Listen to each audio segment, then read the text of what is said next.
Magandang araw po sa bawat isa sa atin. Marahil po ay may mga katanungan na tayong na-encounter mula sa pag-share natin o mga taong nakausap natin. At ang pinakamadalas na itanong po sa atin ay ang tanong, si Jesus nga ba ay Diyos? Napaka-importante po na sa atin bilang mga Kristiyano ay maunawaan natin ang pagiging Diyos ni Jesucristo. Na sa ganun ay mas lalong maging malinaw at firm at maipaliwanag natin sa mga tao kung ano nga ba ang sinasabi ng Biblia patungkol sa pagiging Diyos ni Jesus. To deny the deity of Christ, you cannot have the Father. Marami po ang nagsasabi na naniniwala ako sa Diyos Ama, pero si Jesus ay tao lang. Hindi pwedeng mangyari po yun dahil kukontrahin nito ang sinasabi o pinapahayag ng Biblia. Ngayon meron po akong basahin sa inyo, sundan niyo po ako. Dito po sa John chapter 5 verse 23. So basahin po natin, John chapter 5 verse 23. Upang ang lahat ng tao ay igalang ang anak, habang ginagalang nila ang ama. Ang hindi gumagalang sa anak ay di gumagalang sa ama na nagpadala sa kanya. Malinaw po na binanggit dito ni Juan na kung binibigyan mo ng reverence, ng honor, si Jesucristo na siyang anak, ay pinapakita din nito na tinatanggap mo ang ama. So, kung hindi natin tinatanggap si Jesus bilang Diyos, ay nagpapakita lamang ito na hindi mo rin tinatanggap ang Diyos Ama na Diyos. Amen po. At isa pa pong verse. Talon po tayo dito sa 1 John chapter 2 verse 23. So basahin po natin. 1 John chapter 2 verse 23. Yan, simulan po natin muna dito sa verse 22. Sino ang sinungaling, kundi ang tumatanggi na si Jesus ay siyang Kristo? Ito ang Antikristo. Sa makatuwid ay ang tumatanggi sa Ama at sa Anak. Ang sino mang tumatanggi sa Anak ay hindi sumasakanya ang Ama. Ang nagpapahayag sa Anak ay sumasakanya naman ang Ama. So, yung binabanggit po dito sa John chapter 5 verse 23 at dito po sa 1 John na binasa natin na sinasabi niyang tinatanggap, ginagalang, ang ibig sabihin nito ay pagtanggap at paggalang bilang Diyos si Jesus. Kasi po ang Diyos Anak na si Jesucristo at ang Diyos Ama, they are equal in position. So, kung hindi natin tatanggapin na si Jesus ay Diyos, ay nagpapakita rin ito na hindi mo rin iginagalang o tinatanggap ang Ama bilang Diyos. Base po dito sa verse na binasa natin. Kaya ulitin ko po, hindi pwedeng mangyari na sasabihin ng isang tao o ng grupo na kinikilala nila ang Diyos Ama, pero si Jesus ay tao lamang na simpleng anak lang ng Diyos. Hindi. Kasi ang ibig sabihin dito ni Juan, na siyang sumulat na mga binasa natin, yung paggalang mo, yung pagtanggap mo, yung reverence na yun, yung pagbibigay mo ng high regard sa Diyos Anak, ay nagpapakita nito na tinanggap mo ang Ama na siyang nagsugo sa Kanya. And denying Him is denying also God the Father. You cannot say you are worshiping God the Father kung hindi mo tatanggapin si Jesus. Kasi kung i-deny mo si Jesus, parehas mo silang dinideny. So when you accept Jesus as God, you are also accepting na ang Diyos Ama ay tinuturing mo ding Diyos. Amen po. Ngayon po, pag-aralan natin, meron pong 10 biblical na reason na nagpapatunay na si Jesus ay tunay na Diyos. At ang pinakauna-unang po rito, ang sinasabi niya, tinuturo ng Biblia na mayroon lamang isang tunay na Diyos. So dito po sa number 1, sinasabi niya that there is one true God. At mababasa po natin dito sa Deuteronomy chapter 6 verse 4. Sundan niyo po ako. Ang sabi niya, dinggin mo o Israel, ang Panginoon nating Diyos ay isang Panginoon. At sa isa pa pong verse na nagsasabing na meron isang tunay na Diyos dito po sa New Testament sa 1 Corinthians chapter 8 verse 6. Basahin po natin. 1 Corinthians 8 verse 6. Ang sabi niya rito, ngunit sa ganang atin ay may isang Diyos lamang. Ang Ama na buhat sa Kanya ang lahat ng mga bagay at tayo sa Kanya. At isa lamang Panginoon, si Jesucristo na sa pamamagitan Niya ang lahat ng mga bagay at tayo'y sa pamamagitan Niya. So, sa Old Testament at New Testament ay binabanggit po niya na merong isang tunay na Diyos. Pero, hindi po ito kagaya ng binabanggit ng monotheismo. Ano ba yung monotheism?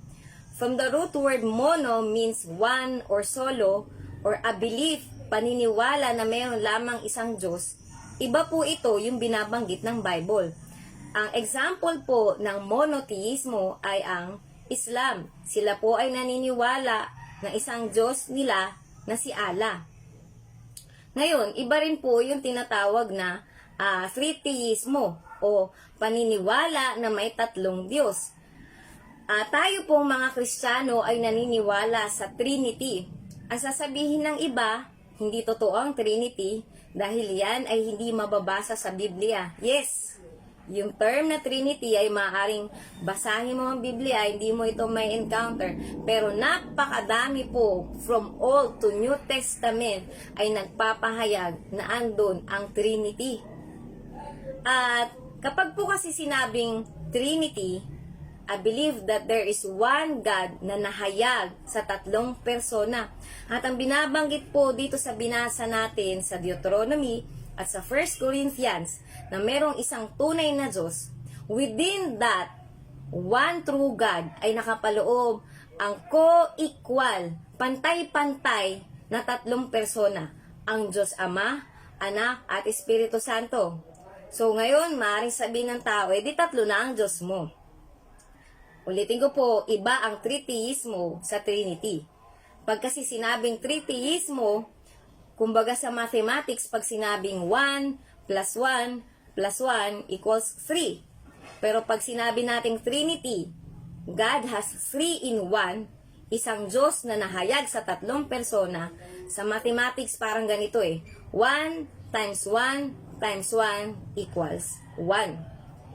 Ang Trinity po, ang Diyos Ama, Anak at Espiritu Santo, ay pare-pare sila at pantay-pantay na Diyos. Iisang Diyos na nahayag sa tatlong persona. Saan po natin may kita yan? Dito po sa Matthew. Yan, sundan niyo po ako sa mga verse na babasahin po natin. Matthew chapter 3. Simulan po natin dito sa verse 16. Ang sabi niya, at nang mabautismuhan si Jesus pagdakay, umahon sa tubig, at narito nangabuksan sa kanya ang mga langit, at nakita niya ang Espiritu ng Diyos na bumababang tulad ng isang kalapati at lumalapag sa kanya.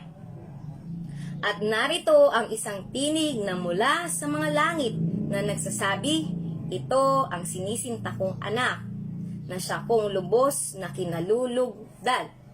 Ngayon po, nung time na binautismuhan po si Jesus sa Ilog Jordan, hindi niya po kinausap yung sarili niya. Kundi ang sabi, nakita niya ang Espiritu ng Diyos, ang banal na Espiritu na bumababa sa anyong kalapati. So, si Jesucristo, Diyos Anak, at yung Holy Spirit, at ang nagsalitang tinig ay ang Diyos Ama. At dito po in-imply sa Matthew chapter 3 na mayroong Trinity. Ngayon, sasabihin na naman ng mga tao, wala yan sa Old Testament. Ang Diyos po ay hindi nagbabago na akala ng iba ang Diyos sa Old Testament ay nag-iisa, pagdating sa New Testament, naging tatlo na siya. Hindi, ang Diyos po ay di nagbabago. Dahil mula pa lamang po sa Old Testament ay nahayag na si Jesus ay kapiling na ng Diyos Ama. Dito po, babanggitin ko po ang mga verse na nagsasabing ang Diyos Ama, Anak at Espiritu Santo na sila ay Diyos. Dito po, sa 1 Corinthians chapter 8, verse 6 na binasa natin na nagpapatunay na ang Ama ay ang siyang Diyos. At dito po, ang isang verse na nagpapatunay na si Jesus ay Diyos ay mababasa po natin sa John chapter 1, verse 1 to 3. Basahin po natin. Ang sinasabi po dito, sa pasimula pa'y naroon na ang salita. Kasama ng Diyos ang salita, at ang salita ay Diyos. Kasama na siya ng Diyos sa pasimula pa. Ano po ba ang sinasabi dito ni Juan patungkol kay Jesus? Ang sabi niya dito, in the beginning. Kung aalalahanin natin ang Genesis, sabi niya, in the beginning.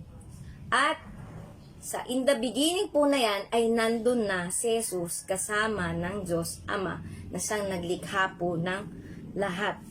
So, dito po malinaw na sinasabi na sa binasa natin ito, kasama ng Diyos ang salita at ang salita ay Diyos.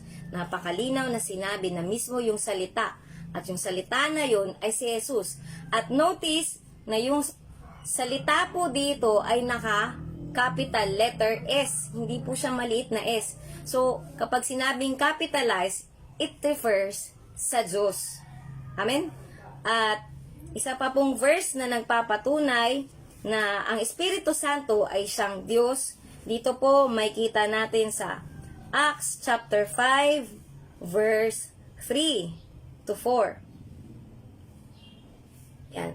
Acts chapter 5 verse 3. Datapwat, sinabi ni Pedro, Ananias, bakit pinuspos ni Satanas ang iyong puso upang magsinungaling sa Espiritu Santo at upang maglingid ng isang bahagi ng halaga ng lupa? So dito po sa verse 3 ay binabanggit po ang patungkol sa Holy Spirit. At dito po sa verse 4 ang sabi, nang yaoy nananatili pa, hindi baga yaoy nananatiling iyong sarili? At nang maipagbili na, hindi baga nasa iyo ring kapangyarihan? Ano't inisip mo pa ang bagay na ito sa iyong puso? Hindi ka nagsinungaling sa mga tao, kundi sa Diyos. At ang binabanggit po dito sa Acts na hindi ka nagsinungaling sa tao kundi sa Diyos, ang binabanggit po niya na Diyos dito ay ang banal na Espiritu. So again, there is a one true God, at within that one true God ay nakapaloob ang tatlong persona. At ito po ay sinasang-ayunan at binibigyang linaw ng Biblia na totoo ang Trinity, na siyang pinaniniwalaan nating mga Kristiyano. Kaya nga po, ang Panginoong Hesus ay pinapatunayan ng Biblia mula po sa mga binasa natin ito na siya ang tunay na Diyos. Amen? So nawa po tayo ay naliwanagan po sa pinag-aralan natin ito. God bless po sa bawat isa sa atin.